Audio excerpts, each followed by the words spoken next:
kiểu này mai cái nên là lành quê mà cần ý cứ nào mang cô hơn nè chân mệt thương dễ lên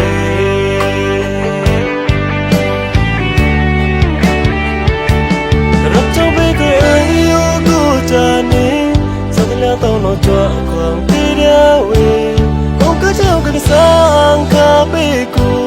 một lối cô như là thô mà đến nô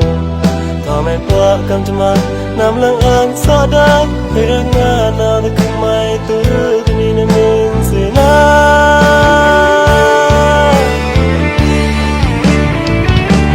yang bê yêu mình nghe mama cho con đi đi yang qua yêu xa xa ya mi nào người lên người mẹ chỉ vào một thương mai lên lên người yêu kỹ nắp đi nàng ga lu lên ngã chẳng biết gì chút tông đi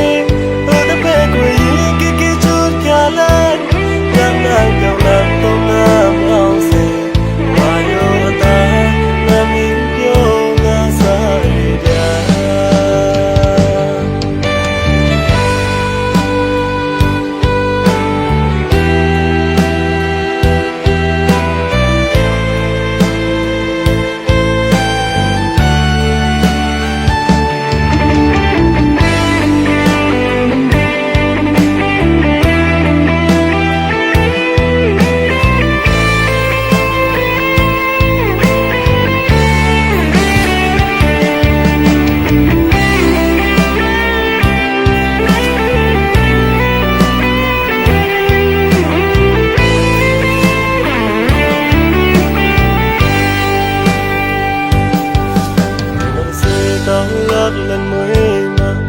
quên nó từ tao thật là cái kiểu này mai cái nên là lành quê mà cần ý cứ nào mang cô hơn nè chân mệt thương dễ lên